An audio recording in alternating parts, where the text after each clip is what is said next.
From the outside, it looked like life had found its rhythm again. And in many ways, it had.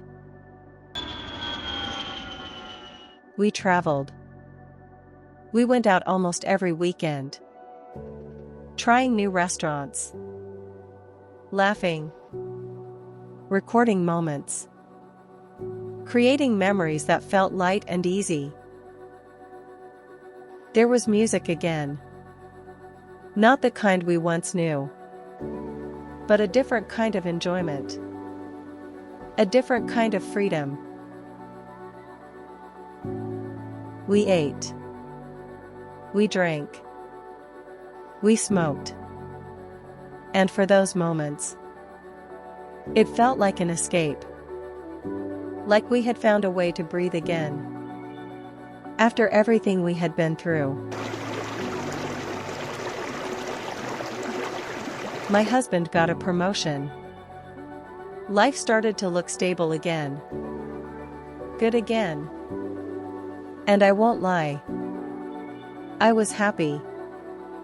Not pretending. Not forcing it. I genuinely had moments where I felt joy. Where I laughed without thinking. Where I looked at our life and thought, we made it through something hard. But happiness for me didn't come without interruption. Because every now and then, my thoughts would catch up with me. Out of nowhere. In the middle of a normal day. In the middle of laughter. In the middle of doing absolutely nothing. And just like that, I would remember what I lost. Who I lost. The children I never got to raise. And the feeling would hit me all over again.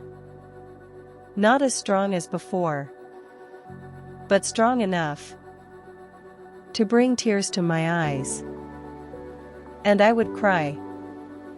Quietly. Sometimes without explanation. Because not every emotion needs an audience. There was also something else I carried. Something I didn't always say out loud. The thought of how this looked to other people.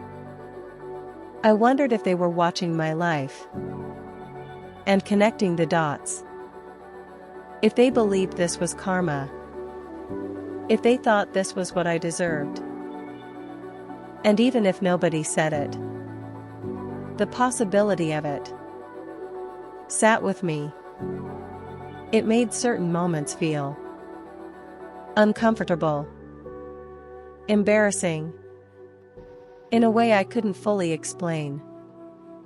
Because while life around me was moving forward, there were still parts of me that hadn't fully healed.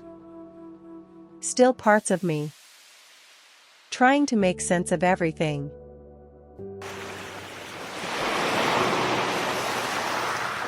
So I found ways to cope, to soften the edges of what I felt. And being with him made it easier. The outings, the conversations, the shared moments, they helped carry me through. Because no matter what I felt internally, when we were together, there was still a connection that felt real. Still a chemistry that made everything seem okay. At least for a while. But even in the middle of all that, there was something missing. Not obvious. Not loud. Just a quiet absence. Like a part of me was still searching for something deeper. Something more grounded. Something I had lost along the way. And slowly, without making a big announcement about it, I started to reach for it again. Not in the same way as before. but differently. More intentionally. More personally. I started praying again. Not because everything was falling apart, but because something inside me still felt unsettled. I started reading my Bible, looking for peace, looking for understanding, looking for a way to quiet the thoughts that kept returning when everything else went still.